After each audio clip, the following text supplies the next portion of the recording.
দিলজিৎ যতই পারফর্ম করে নিক কলকাতায়, ক্রেজের দিক থেকে এখনো রাজুদার থেকে পিছিয়ে, অনেকটাই পিছিয়ে। দিলজিতের প্রোগ্রামের টিকিট পেতে এতটা স্ট্রাগল করতে হয়, রাজুদারটা সহজ, পেয়ে যাবে অত সহজে পরোটা কেউ? ভোর 4টে থেকে লাইন দিতে হয়, তারপরে পরোটা পাওয়া যায়। এমনি এমনি পরোটা দিয়ে দেবে তোমাকে?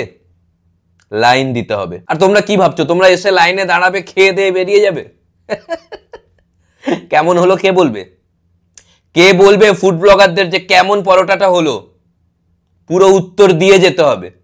অত সোজানো অত সহজে তোমাকে ছাড়বে না ওরা। এলে খেয়ে দিয়ে বেরিয়ে গেলে। গোপন সূত্রে জানা গেছে শোয়ের দিন দিলজিৎ নিজেদের দিতে এসছে।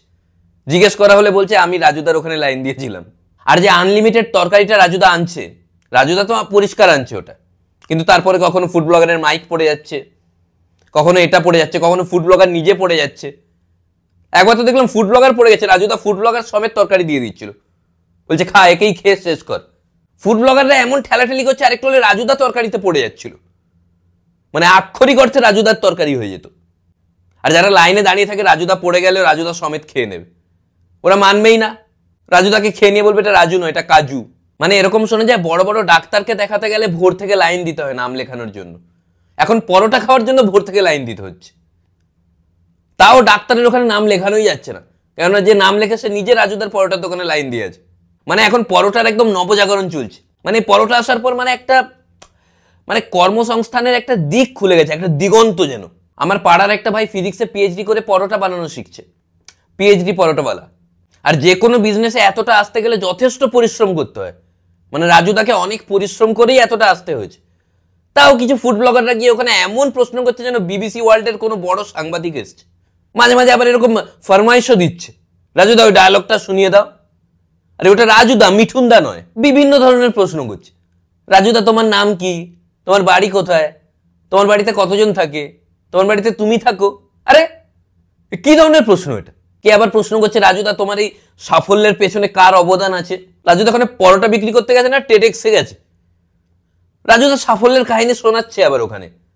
লাইনে দাঁড়িয়ে কেউ বিরক্ত হচ্ছে না, উল্টে হাততালি দিচ্ছে, কারো সময়ের কোনো অভাব হচ্ছে না।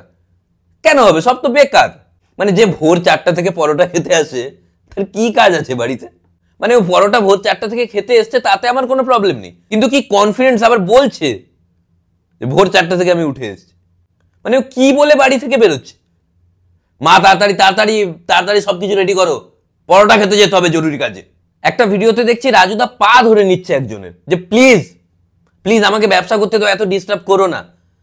সঙ্গে সঙ্গে উল্টো দিক থেকে আমাদের জন্যই উঠলে আর এখন আমাদেরকেই এরকম বলছো? আরে এটা কি ধরনের এই অধিকার কে দিল যে আমি সাহায্য করলে ডিস্টার্বও করতে পারি?